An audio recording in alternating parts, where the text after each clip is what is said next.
नमस्कार बंधुगण, मु दिनेश आर्यन आपण मानकु आम यूट्यूब चैनल रे स्वागत करुछि। पुणी थरे गोटे भल शिक्षणीय विषय नहीं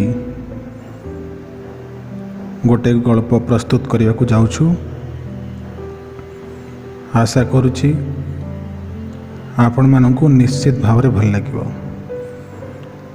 जदि आमर कहानी गुड़ाक आपण मानकु भल लगुछि,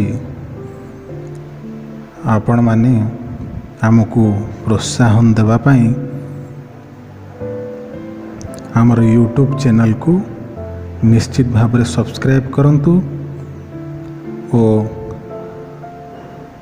अन्य मानक सहित मध्य शेयर निश्चित भाव में करंतु।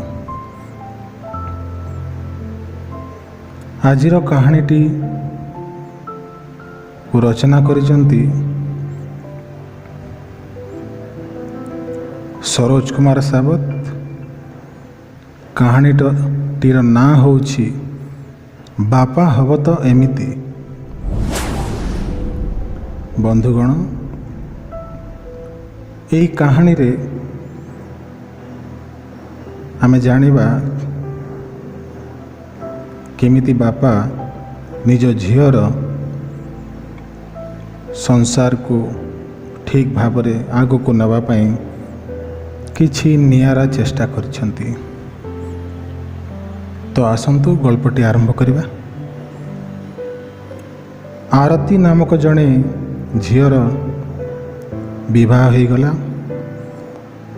ओ से तांको स्वामी सह ससुर घरे रहिबाकु लागिले। एमिति किछि दिन बीती जाए। आरती अनुभव करबाकु लागे सासु घरे चलिबा ता पाई बहुत कठिन हेबाकु आरंभ होला। कारण तारी सासु थिले ओल्ड जेनेरेशन रो ओ आरती थिला आजिकार न्यू जेनेरेशन रो बहु। दुई जनक भितरे मतांतर देखा देउथला। दुई जनक भितरे प्राय कली झगड़ा बढ़िबाकु लागिला। एमिति 3-4 मास बीतीगला। सेमानंक अशांति धीरे धीरे बढ़िबारे लागिछि। परंपरा अनुजाई निजर सम्मान हानि भयरे लोकंक आगरे सासुंकु आरती सम्मान जणाउथिला, किंतु मन भितरे सासुंक प्राय घृणा भरी रहिथिला। दिने झगड़ा बढ़िबारे लागिला। शेषरे आरतीर स्वामी मध्य माँ तरफ कहले, निज स्त्री को भी बुझाइले। आरती रागी जाई बापा घर को चली आसिला। आरतीर बापा जड़े आयुर्वेदिक डॉक्टर थिले। आरती कांदी कांदी सब घटना बापा को जणाइला। कहिला, बापा आपण मते टिके विष दियंतु, मु जाई से बुढ़ी को विष दे मारिदेवी। ता नहेले मु आउ सेठाकु जीवी नाही।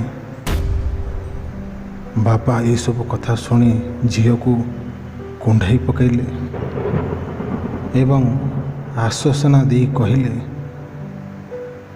ଝିଅ, ତୁ ତୋର ଶାଶୁଙ୍କୁ ବିଷ ଦେଇ ମାରିଦେଲେ ତୋତେ ଜେଲ୍ ହେଇଯିବ, ତା ସାଙ୍ଗରେ ମୋତେ ବି, କାରଣ ସେ ବିଷ ମୁଁ ହିଁ ତୋତେ ଦେବି। ଏହା ଠିକ୍ ନୁହେଁ। ପଛ କଥା ସବୁ ଭୁଲିଯା ଝିଅ। ସଂସାର ଭିତରେ ଘର କରିଲେ ପଥର ପଡ଼ିଲେ ବି ସହିବାକୁ ହୁଏ। ଏମିତି ବହୁତ କିଛି କଥା କହି ବାପା ଆରତୀକୁ ବୁଝାଇବାକୁ ଚେଷ୍ଟା କଲେ, କିନ୍ତୁ ଆରତୀ ବୁଝିବାକୁ ବିଲକୁଲ ନାରାଜ ଥିଲା। ତାର କେବଳ ଗୋଟିଏ ଜିଦ୍ ଥିଲା, ଆପଣ ମୋତେ ବିଷ ଟିକେ ଦିଅନ୍ତୁ, ମୁଁ ସେ ବୁଢ଼ୀକୁ ଜୀବନରେ ମାରିଦେବାକୁ ଚାହୁଁଛି ବାପା। ଏହିସବୁ କଥା ଶୁଣି ବାପା ଚିନ୍ତାରେ ପଡ଼ିଗଲେ। ତାପରେ କିଛି ଉପାୟ ମନରେ ଭାବି ଝିଅକୁ କହିଲେ, ଠିକ୍ ଅଛି, ତୁ ଯାହା ଚାହୁଁ ସେଇଆ ହେବ। ମୋ ଆଖି ସାମ୍ନାରେ ତୁ ଜେଲ୍ ଚାଲିଯିବୁ, ତାହା ମୁଁ କେବେ ହେବାକୁ ଦେବିନି ଆରତୀ। ମୁଁ ଜାଣିଛି କେମିତି କହିବୁ ସେମିତି ତୁ କରିବୁ। ମୋ କଥାରେ ରାଜି ତାହେଲେ କହ। ଆରତୀ କହିଲା, କୁହନ୍ତୁ ବାପା, ମୋତେ କ'ଣ କରିବାକୁ ହେବ?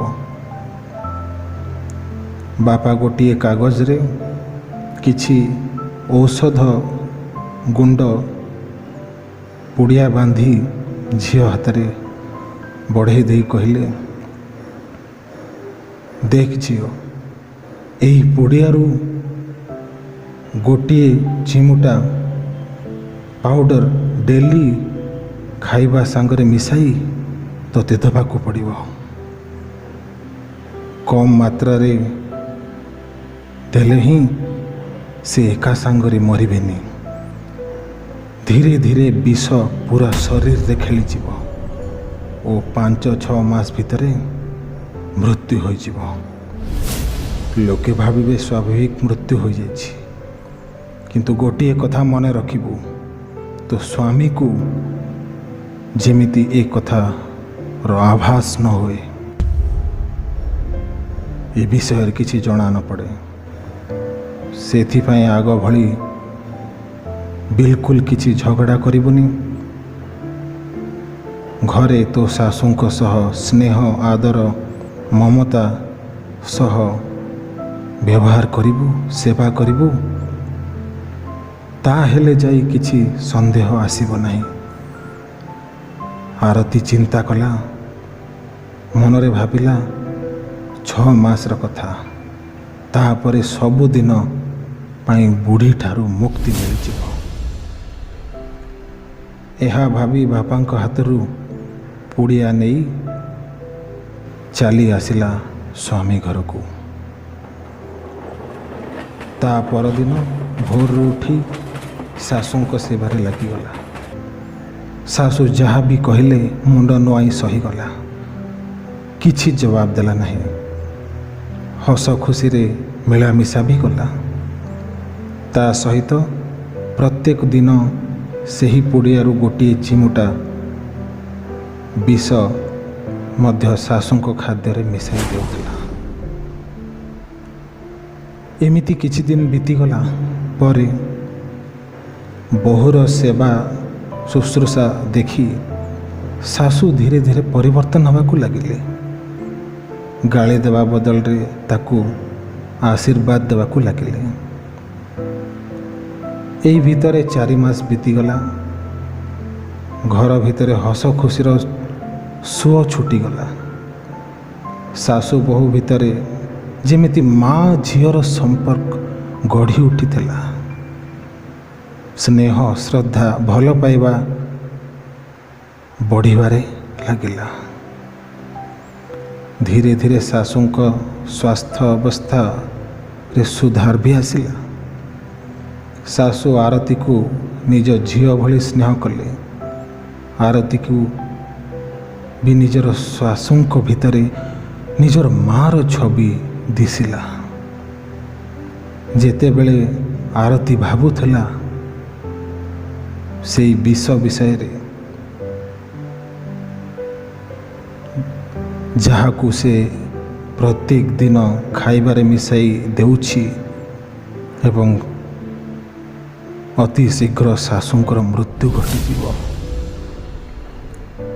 ସେ ବହୁତ ମନ ଦୁଃଖ କରେ, ବଦଳିବାକୁ ଚେଷ୍ଟା କରେ। ତା ମନରେ ଶାଶୁଙ୍କ ପ୍ରତି ଭଲ ପାଇବାର ସୀମା ନଥାଏ। ମନରେ ଭାବେ, ମୁଁ କେତେ ବଡ଼ ଭୁଲ କରିଦେଲି, ମା ପରି ଶାଶୁଙ୍କୁ ମରଣ ମୁହଁକୁ ଠେଲି ଦେଉଛି ମୁଁ। ସେତେବେଳକୁ 6 ମାସ ଚାଲିଥାଏ। ଆରତୀ କାହାକୁ କିଛି ନ କହି ଭୋରରୁ ବାପାଙ୍କ ଘରକୁ ଚାଲି ଆସିଲା। ବାପାଙ୍କ ପାଖରେ କାନ୍ଦି କାନ୍ଦି କହିଲା, ବାପା, ମୋର ବହୁତ ବଡ଼ ଭୁଲ ହେଇଯାଇଛି। ମୋ ଶାଶୁଙ୍କୁ ମୁଁ ହରାଇବାକୁ ଚାହୁଁନି ବାପା। ଆପଣ ଦେଇଥିବା ବିଷକୁ କାଟିବା ପାଇଁ କିଛି ଔଷଧ ମୋତେ ବତେଇ ଦିଅନ୍ତୁ। ମୁଁ ତାଙ୍କୁ ହରାଇବାକୁ ଚାହୁଁନାହିଁ। ଝିଅ ମୁହଁରୁ ଏତିକି ଶୁଣି ବାପା ବହୁତ ଜୋରରେ ହସିଲେ। ଆଖିରୁ ଖୁସିର ଲୁହ ବି ଝରି ଯାଉଥାଏ ତାଙ୍କର। କହିଲେ, କୋଉ ବିଷ କଥା କହୁଛୁ ରେ ମା? ତୁ ଯାହାକୁ ବିଷ ଭାବୁଛୁ ସେ ହେଉଛି ତ୍ରିଫଳା ଚୂର୍ଣ୍ଣ। ତୁ କ'ଣ ଭାବୁଛୁ ମୋ ଝିଅର ସଂସାରକୁ ମୁଁ ନିଜେ ବର୍ବାଦ କରିଦେବି, ତତେ ଭୁଲ ବାଟରେ ନେଇଯିବି? ନା, କେବେ ବି ନୁହେଁ। ମୁଁ ସେଇ ଭଳିଆ ବାପା ନୁହେଁ ରେ ଝିଅ। ମୁଁ ଅନେକ ସଂସାର ଦେଖିଛି। ତେଣୁ ତୁ ଯେତେବେଳେ ଘରକୁ ଆସିଥିଲୁ, ମୁଁ ବହୁତ ଚିନ୍ତାରେ ପଡ଼ିବା ପରେ ଗୋଟିଏ ଉପାୟ ବାଛିଲି। ଦେଖ, ଯାହାଦ୍ୱାରା ଆଜି ତୋର ସଂସାର ଖୁସିରେ ଉଛୁଳୁଛି। ତାପରେ ଝିଅ ଆରତୀର ଆଖିରୁ ବି ଲୁହଧାର ବହି ଆସୁଥାଏ। ବାପାଙ୍କୁ କୁଣ୍ଢେଇ ତା ମୁହଁରୁ କେବଳ ଗୋଟିଏ ଶବ୍ଦ ବାହାରିଲା, ବାପା ହବ ତ ଏମିତି, ଆପଣ ମହାନ ବାପା। ଆଜିର କାହାଣୀଟି ଗୋଟିଏ ଶିକ୍ଷଣୀୟ କାହାଣୀ। ଆଶା କରୁଛୁ ଆପଣମାନଙ୍କୁ ନିଶ୍ଚିତ ଭାବରେ ଭଲ ଲାଗିବ, ଆପଣଙ୍କ ହୃଦୟକୁ ଛୁଇଁବ। ସମାଜରେ ଏଇଭଳି ଅନେକ ସମସ୍ୟା ଚାଲିଛି, ତାକୁ ସମାଧାନ କରିଲେ ଜୀବନଟା ସୁଖମୟ ହେଇଯିବ।